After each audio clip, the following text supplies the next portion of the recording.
स्वरूप का अनुचिंतन, स्वरूप स्मरण, स्वरूप में रमना, यही साधक की मुख्य साधना है।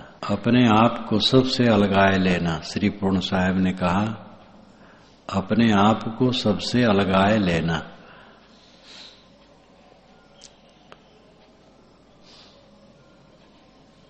मैं सब में हूं और सबसे अलग हूं, सबके साथ हूं और सबसे अलग भी हूं। जीवन ऐसा है, सबके साथ गुजरता है। सबके साथ का अर्थ है बहुत लोगों के साथ।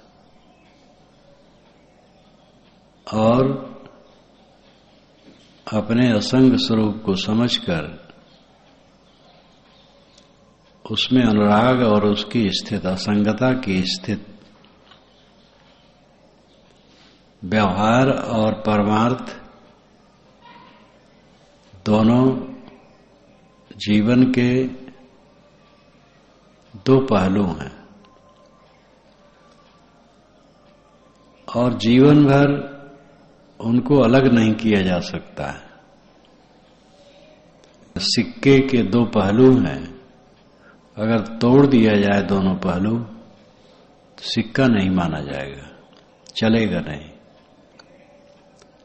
और सिक्के के दो पहलू हैं, जीवन के दो पहलू हैं, एक व्यवहार, एक परमार्थ। व्यवहार की अवहेलना नहीं हो सकती, लेकिन जीवन में केवल व्यवहार रहे और परमार्थ न घटे तो जीवन किस काम का है। व्यवहार साधन है, साध्य परमार्थ है। खाना किस लिए है? जीने के लिए। जीना किस लिए है? साधना के लिए। खाते हैं, जीते हैं और साधना नहीं करते हैं तो जीवन का क्या मतलब है? अपने आप की असंगता का निरंतर बोध साधक को होना चाहिए। आप देह नहीं हैं। साधक को हर समय विचार करना चाहिए, मैं कौन हूं और मेरे सामने क्या है। जड़ तत्तन को जाल बिछा है, भूल रहा जियरा। श्री विशाल साहब ने कहा, जड़ तत्वों का जाल बिछा है चारों तरफ और जियरा इसे में भूल रहा है। मिट्टी, पानी, आग, हवा, उनके नाना कार्य पदार्थ, ये सब का जाल चारों तरफ बिछा है। शरीर से लेकर संसार तक दृश्य जगत है और इसमें दृष्टा अपने को भूल भूल कर गंवाए बैठा है।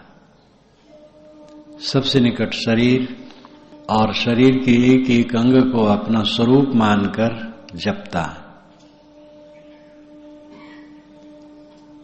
पूरा शरीर, शरीर के एक एक अंग, ये सब मिट्टी के लौंदे हैं, मिट्टी का पिंड है। केवल व्यवहार में प्रयोग करना है। ये मैं नहीं हूं, ये मेरा नहीं। और जब शरीर में मेरा नहीं है तो शरीर के साथ संबंधित प्राणी पदार्थ मेरे कहां हैं। सत्संगियों के लिए ये विचार सुपरिचित है, कोई अपरिचित नहीं। लेकिन इनका साक्षात्कार निरंतर अभ्यास से संभव है। विचार बुद्धि में बने रहते हैं और जब याद हो जाता है तो याद हो जाता है, कहने को होता है कह दिया जाता है। लेकिन जब निरंतर उस स्थिति में रमण होता है तो उसको चरितार्थता कहते हैं। निरंतर अपने आप को देहातीत रूप में सोचे, मैं देहातीत हूं, देह से रहित हूं। अंत वेलायाम एतत्रयम् प्रतिपद्येत अष्टमस् अच्युतमस् प्राण संस्तमस्। अंत वेला के लिए तुम्हारे लिए तीन उपदेश है। अंत वेलायाम एतत्रयम् प्रतिपद्येत, अच्युतम अस, अच्युतम अस, प्राण संस्तम अस। मैं अच्युत हूं, अक्षय हूं, प्राण से भी सूक्ष्म हूं। मैं देह नहीं हूं, देहातीत हूं। देह का अपमान होने से मेरा अपमान नहीं होता है, नाम रूप का अपमान होने से मेरा अपमान नहीं होता है।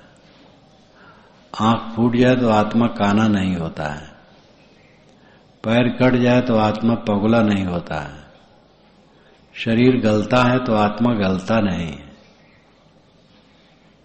शरीर काला है गोरा है उससे आत्मा में कोई फर्क नहीं होता है, छोटा है बड़ा है इससे भी फर्क नहीं होता है।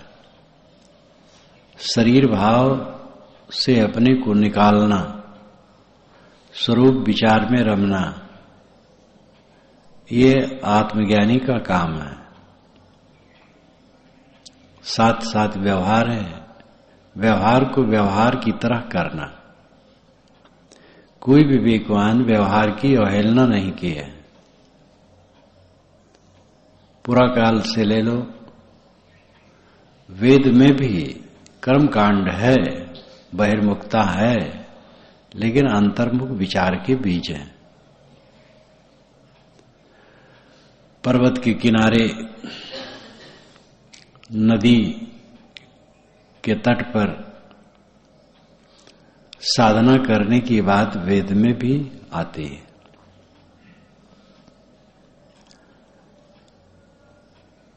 उपनिषदों में तो अक्षर ज्ञान स्वरूप ज्ञान है ही है, लेकिन व्यवहार की कहीं अवहेलना नहीं। प्रायः तथागत पर ऑब्जेक्शन ज्यादा दिया जाता है, उन्होंने निष्क्रिय बनाया समाज को, लेकिन उनकी वाणी पढ़ी जाए तो प्रयत्न, परिश्रम, लगन, निष्ठा, समर्पण, ये सारी बातें उनकी वाणी में कूट कूट कर भरी। दूर से ही किसी को नहीं समझा जा सकता। वैराग प्रधान उनका विचार है तो दुख वैराग प्रधान विचार से ही दूर होगा। बिना वैराग के दुख दूर नहीं होगा। वैराग का अर्थ है मन से सब तरफ से अनासक्त रहना। तो ये कोई बुरा है? यही तो असलियत है। क्या साथ में है, किसके साथ क्या है, ये हम विचारें कि मेरे साथ क्या है, तो सब कुछ पानी की बुलबुली की तरफ बनता फूटता चला जा रहा है। दृश्य निरंतर क्षण क्षण बदलता है। यहां स्थिरता किसमें है? तथागत ने, महावीर स्वामी ने, इन दोनों ने वैराग प्रधान बातें कही, लेकिन व्यवहार की अवहेलना करने की राय नहीं दी। कबीर साहब की वाणी तो सर्वांग है ही है। कर्म करे और है अकर्मी ऐसी युक्ति बतावे। वैराग उनकी वाणी में कूट कूट कर भरी, और कर्म करे और है अकर्मी की राय देते हैं। इसलिए जो दूर से समझ नहीं पाते हैं, किसी शास्त्र का अध्ययन करने से तब पता चलता है। ठीक से गहराई से करे, श्रद्धा से करे, समझ से करे। कट्टू नहीं होना चाहिए।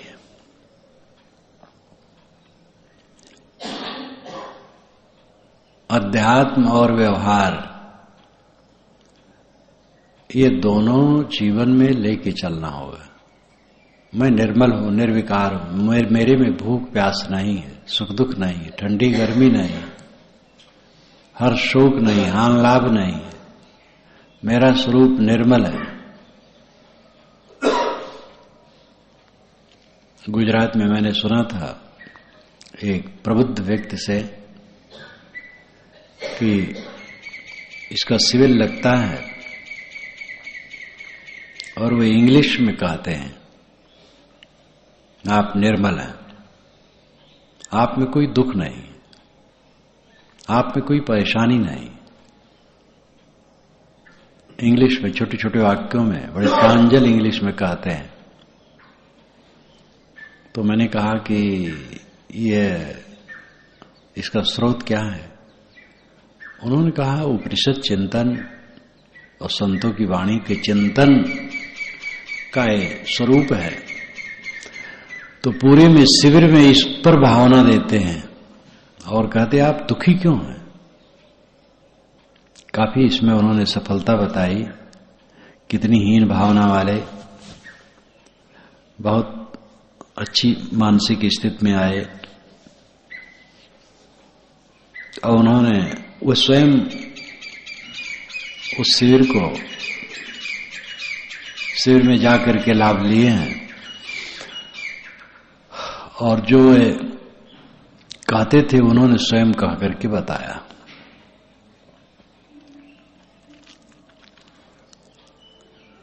आदमी देह में चिपका है, देह के गंदे विचारों में और देह की गंदी आदतों में चिपका है।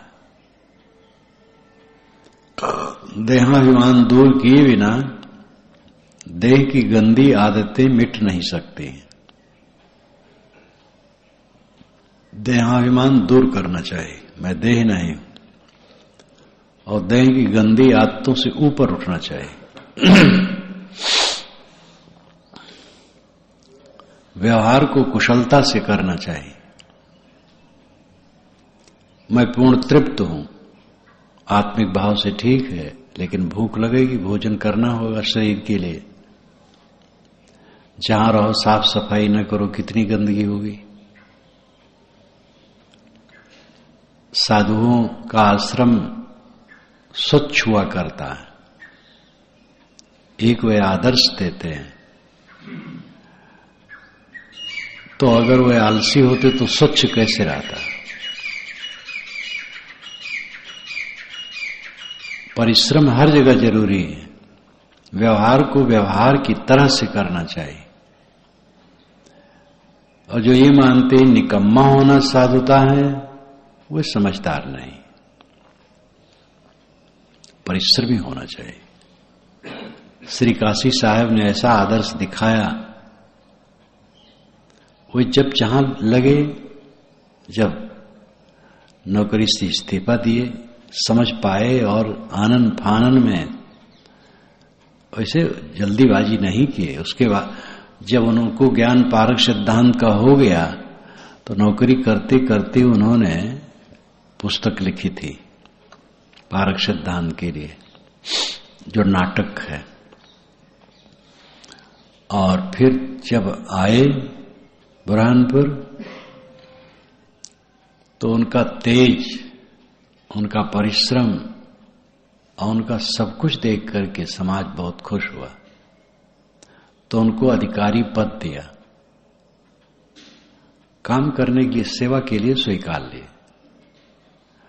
और व्यवस्था भी देखने लगे, आश्रम की व्यवस्था। और उस जमाने में काफी संत रहते थे, जबकि प्रचार बहुत न्यून था। उनके तेज से, उनके प्रभाव से लोग इकट्ठे हुए। और स्वभाव उनका ऐसा था कि उनके सामने कोई हंसता तो क्या, हंस नहीं सकता था। और त्रुटि देखते थे तो क्षमा नहीं करते थे। और अनपढ़ को पढ़ाते थे, जो पढ़े हो उनको बीजक याद कराते थे। और फिर बीजक पंचग्रंथी पढ़ाते थे। किसी की पुस्तक फट जाए तो जल्दसाजी कर देते थे। उनकी राइटिंग अभी भी धरी, बहुत सुंदर। आश्रम की व्यवस्था, सफाई, स्वयं लग जाते थे। और लग जाते थे तो उनके हाथ से कोई ले नहीं सकता था, ऐसा स्वभाव था। और कोमल थे। फिर अंत में उनको महंती भी दी गई, उसको भी उन्होंने स्वीकार लिया सेवा के रूप में। और थोड़े दिन में उसको भी छोड़ दिए, छोड़ के चल दिए, और कभी वहां नहीं गए। और जमुना के रेत में उन्होंने शरीर छोड़ दिया। सर्वांग स्वरूप उन्होंने दिया, पारक सिद्धांत का शास्त्रीय स्वरूप दिया। साधु और मठाधीश साधु को कैसे रहना चाहिए, इस पर विवरण दिया और स्वयं किया। विचरंत कैसे रहना चाहिए, दोनों उन्होंने किया। श्री विशाल साहब दूसरे ढंग से थे, लेकिन वो परिश्रमी नहीं थे, कहना बिल्कुल गलत है। उनका परिश्रम तो अद्भुत था। और जो नई समय में जब प्रचार उनका नहीं था, कोई बुलाता था, जाते थे, तो वहां आवश्यक सेवा का काम आगे कर लेते थे। किसी की बंदगी करने पहले झुक जाते थे। तो परिश्रम से जो डरता है वो साधक नहीं हो सकता, उसका चित्त ही शुद्ध नहीं होगा। व्यवहार अपनी शक्ति योग्यता के अनुसार व्यवहार का काम जम के करना चाहिए। लेकिन व्यवहार किस लिए है? क्या ही खाना पीना सोना जागना बस हो गया? भवबंधनों से मुक्त के लिए व्यवहार है। भवबंधनों से मुक्त हो। भवबंधनों से मुक्त होना क्या है? मन के विकारों से मुक्त होना। मन के विकारों में न फंसो, हरदम जागते रहो, पूर्ण जागरूक। देहाभिमान से काम वासना उत्पन्न होती है, ये कारण कार्य की व्यवस्था है। जवानी, सौंदर्य, देहाभिमान। जवानी सौंदर्य थोड़े दिन रहता है, लेकिन उसकी कल्पना तो बुढ़ापे में भी रह सकती है। मन का कूड़ा कचड़ा है। सौंदर्य भी क्या है? ऊपर से दिखता है, अंदर में गंदगी है। देहाभिमान से काम वासना उत्पन्न होती है, और काम वासना में सारी विकार आते हैं। देहाभिमान को काट देने से काम वासना निरस्त, काम वासना की निरस्त से पूरा जीवन स्वच्छ। फिर छोटी छोटी कामनाओं को भी देखते रहना चाहिए, कहीं भी लिप्सा में न पड़े। मैं कौन हूं, इस पर अनुचिंतन करता रहे। हृदय भीतर आरसी मुख देखा नहीं जाए, मुख तो तभी देखी हो जब दिल की दुविधा जाए। साहब कहते हृदय के भीतर में आरसी है, दर्पण है, लेकिन मुख नहीं दिखाई दे रहा है। तब दिखाई देगा जब दिल की दुविधा चली जाएगी। तुम्हें भोगों से सुख की आशा है, जब तक ये आशा रहेगी तब तक चेहरा नहीं दिखाई देगा। जब समझोगे भोगों से सुख नहीं है, बहिर्मुखता में सुख नहीं है, बाहर चिपकने से सुख नहीं है, अंतर्मुख होने से सुख है, तब वो दशा आएगी। अनाथ काल से मन सूअर बना है। सूअर गंदगी में लौटते रहते हैं, गंदी चीज खाते रहते हैं। वैसे सूअर का अर्थ होता है सुआहार करने वाला, अच्छा आहार करने वाला। और जंगली सूअर होते थे, वे वनस्पतियों के कंद को खोद कर खाते थे, और इसीलिए पहले नाम सूअर पड़ा, सुआहार करने वाला, वनस्पतियों का कंद खाने वाला, वो घास चरने वाला। घास भी ये चरते हैं। ये तो नगर, गांव नगर में जब आए, वो गंदगी में लिपट गए, इनका रूप ही बदल गया।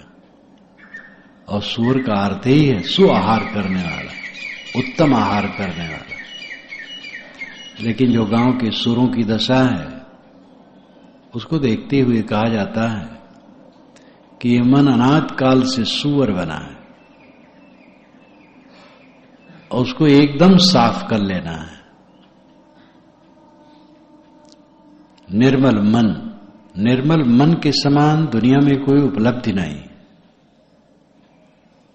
और निरंतर जागरूकता से संभव है। ढीले ढाले रहने से कुछ नहीं होगा। ज्ञान हुए, बहुत वर्ष बीत गए, लेकिन मन निर्मल नहीं है, क्योंकि जागरूकता नहीं, सावधानी नहीं है, शौक नहीं है, निर्मल रहने का शौक। आज तक किस बात की पुनरावृत्ति किए हो?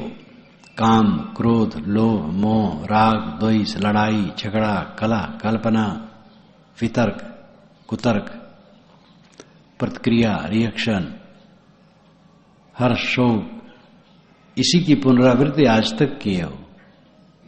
नई बात क्या किए हो? अब आगे जी करके क्या करोगे? यही सब करते रहोगे?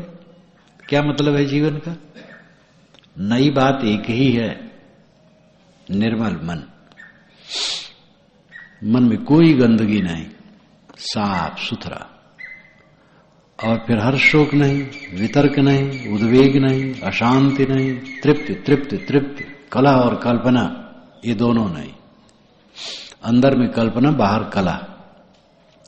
अंदर में जिसकी कल्पना होती है, बाहर ही कला होता है। कल्पना जिसकी शांत हो गई, कला शांत हो गया। किससे झगड़ा करे? बचा बचा की चले, जहां देखे झगड़े के बाद आंखें बंद कर ले, हट जाए। जहां रहना है वहां समझौता से निपटे। सबका स्वभाव एक नहीं, सबका विचार एक नहीं, सबकी योग्यता एक नहीं, सबसे समझौता करके चले, उलझे ना। मन की कल्पना वो खास बात है चौधराना गांठने की। जो हम नायक बनना चाहते हैं, चौधरी बनना चाहते हैं, बड़े बनना चाहते हैं और ज्यादा सुख चाहते हैं, वहीं हम गड़बड़ करते हैं। हम नायक नहीं हैं, चाकर हैं, समाज के चाकर हैं। और हमें इंद्रियों की सुख नहीं चाहिए, चित्त की निर्मलता का सुख चाहिए। इंद्रियों को तो व्यवहार करना है, खाना मजबूरी है, भोजन को औसत समझना चाहिए। कपड़े शरीर रक्षा के लिए केवल है। इस प्रकार विवेक पूर्वक जीने वाला और निरंतर आत्मा का अनुचिंतन करने वाला निशोक होकर के जीता है। ये वही भूमा तत्सुखम नाल्पे सुखमस्ति भूमयु सुखम। महर्षि सनत कुमार ने कहा, नारद तो ऐसा शब्द है, अथर्व वेद के आखिर से शुरू हो गया है। वेद में ही नारद आ गए और फिर नारद व्याप्त है। नारद एक काल्पनिक नाम है। हो सकता है कभी कोई नारद नाम के व्यक्ति रहे हो, आज भी नारद नाम के व्यक्ति हैं। नारद को सनत कुमार कहते हैं, यो वही भूमा तत्सुखम नाल्पे सुखमस्ति भूमयु सुखम। भूमा में सुख है, अल्प में सुख नहीं है। जो अभी है अभी नहीं रहेगा, क्या सुख है उसमें? क्यों मन बांधते हो? जिसको प्यारा समझते हो कब लुप्त हो जाए? सब कुछ नश्वर है। भूमा सुख है, भूमा आत्मा है, जो सबका आधार है, सबकी उत्पत्ति धरती, सब जीवन प्रतिपाल। धरती न जाने आप गुण, ऐसा गुरु विचार। सबकी उत्पत्ति धरती है और सबका प्रतिपालक धरती है। धरती अपने गुण को नहीं जानती है। धरती अन्योक्ति अलंकार है। जीव सारे ज्ञान विज्ञान का उत्पादक है और सबका पोषक है, लेकिन अपने गुणों को नहीं जानता है। धरती जानता आप गुण, कभी न होती डोल। तिल तिल गर्वी होती रहत ठिकों की मोल। धरती अपने गुणों को जानती तो वो चंचल न होती, तिल तिल गर्वी होती और ठीक कीमत की रहती। यहां भी धरती का अर्थ आत्मा है, जीव है। ये अपने गुणों को जानता नहीं। धरती जानता अवगुण, कभी न होती डोल। अगर ये जीव, ये आत्मा अपने गुणों को जाने तो कभी विचलित ना हो। तिल तिल गर्वी होती रहती ठिकों की मोल। ये तिल तिल सर्वांग वजनदार रहता और ठीक कीमत में रहता। अपनी महिमा और गरिमा को जो समझ लेता है वो कृतार्थ हो जाता है। लोग बाहरी बातों में ही जीवन भर उलझे रहते हैं। खाना पीना, रुपया पैसा, घर मकान, जगह जमीन, लड़ाई झगड़ा, राग द्वेष, कलह कल्पना, स्त्री पुत्र बाल बच्चे, परिवार, समाज, बस बाहरी चीजों में उलझे उलझे मर जाते हैं। अपना जीवन सबसे कीमती है और अपना जीवन का बाहरी खोल ये शरीर है, भीतरी अंतर ज्योति है जो आप हैं। आप सपने में जाते हैं, जागृत में आते हैं, सुसुप्ति में जाते हैं। हंस, ये हंस नदी की इस तरफ से उस तरफ तक, इस पाट से उस पाट तक घूमता रहता है। ये उपनिषद में आया। ये जागृत में जाता है, स्वप्न में जाता है, सुसुप्ति में जाता है, तीनों का भोगता है, तीनों में रमता है और अपने को न समझकर उसी में डूब जाता है।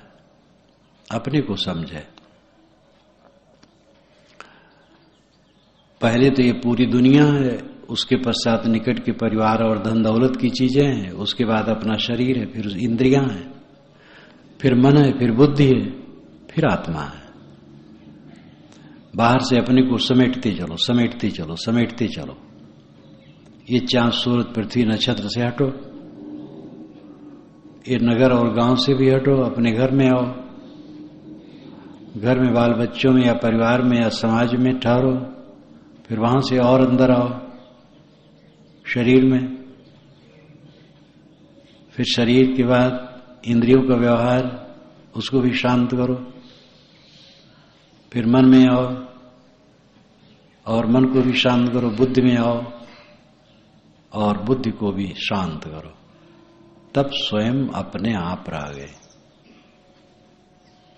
अपने को समेटते जाओ, समेटते जाओ, समेटते जाओ, केंद्र में आ जाओ। जो स्वसत्ता है वो केंद्र है, मैं के रूप में विद्यमान आत्मा वो केंद्र है। परिधि में घूमते घूमते अनादि काल का समय बीत गया है, केंद्र में नहीं आया, इसीलिए दुखी है। परिधि चक्कर, केंद्र मूल जगह। जैसे कोल्हू होता है, तीली का कोल्हू, आजकल तो यंत्र हो गया, वो सब रूप चला गया। बैल चारों तरफ घूमता है चक्कर में, और घूमते घूमते चाहे वो बरसों घूमता रहे, केंद्र में कभी नहीं पहुंचता। केंद्र आत्मा है, केंद्र मैं हूं, केंद्र अपना आपा है। और हम परिधि में घूमते हैं, मन के चक्कर में घूमते हैं। जब सब व्यापार छोड़कर केंद्र में आ जाएं, तब सच्चा सुख है, वही अपनी बादशाहत है। अपने आप को सोचो, समझो, मैं कौन हूं, मैं किसमें फंसा हूं। शांत जीवन का परम सुख है और चित्त की स्वच्छता का ये फल है। प्राणपण से काम करना चाहिए, इसके लिए अनुराग होना चाहिए। एक युवती का नवजात शिशु, युवती का मन उसमें हरदम लगा रहता है, चाहे अलग काम करती हो, खेत में काम करती हो। ऐसे घर के बच्चों को मैंने देखा है, एक ही कमरा है, फूस का घर है, दरवाजा है, ये दरवाजा क्या है, बस मिट्टी का से दरवाजा है, फाटक नहीं है। तो उसकी मां दूध पिला देती और दरवाजे पर, उसी जमीन पर पेट के बल लेटा देती, एक साधारण कपड़ा बिछाकर, और चली जाती खेत में। 4-4, 5-5 घंटे वहां दूर आधा किलोमीटर काम करती। और उधर आता जाता तो देखता वो बच्चा कभी रो रहा है तो कभी हाथ पैर मार करके ऐसे ही लेटा हुआ है, कभी रो लेता है, कभी ऐसे रहता है। 4-5 घंटे के बाद आवे तब दूध पिला दे, फिर घर का काम करने लगे। और इस प्रकार देखा कि वो बच्चे भी जवान हुए, तगड़े हुए। धनियों के घर में कितना पाले जाते हैं, और उसके घर में मैंने यही देखा, तो मैं तो ये कह रहा था कि शिष्य, नवजात शिष्य के प्रति उसका अनुराग सदैव लगा रहता है, चाहे कहीं भी काम करे। साधक का अनुराग होना चाहिए। तुच्छ वस्तुओं में आदमी कितना अनुराग कर लेता है, तंबाकू में अनुराग, बीड़ी सिगरेट में अनुराग, शराब में उसके बिना रह ही नहीं पाता है, इंद्रियों को घिसने में, कितने गंदे गंदे विचारों और आदतों में आदमी कितना अनुरागी रहता है। आत्मज्ञान के लिए अनुराग होना चाहिए। जो परम सुख है, अपने केंद्र में स्थित हो जाना, अपने आप में सिमट आना, अपने आप में लीन होना, पटिभासेयत्तमत्तना, तथागत ने कहा पटिभासेयत्तमत्तना प्रतिपसयित आत्मानाम आत्मना। आत्मा द्वारा आत्मा में ही अच्छी तरह से लीन हो जाओ। साधक को उठते बैठते सदैव आत्म विचार में रहना चाहिए। सेवा के काम करते हुए, लेटे बैठे उठे कहीं भी आत्म विचार में लीन रहे और पूरा सावधान रहे, कोई मानसिक विकार को निकट आने न दे। जीवन थोड़ा है, भागा जा रहा है, गंदगी मन में न आने पाए। पूर्ण निर्मलता जीवन की पूरी सफलता है, और यह करने में हम पूर्ण रूप से समर्थ हैं, क्योंकि हमारा स्वरूप पूर्ण निर्मल है।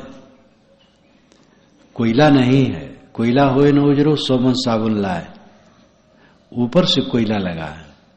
मेरा स्वरूप कोयला होता तो कोयला विरोधी न होता, स्वरूप अपना विरोधी नहीं होता है। ये मन की मलिनता अपना स्वरूप होती तो हमारे लिए दुखद न होती, विरोधी तो दुखद होते हैं।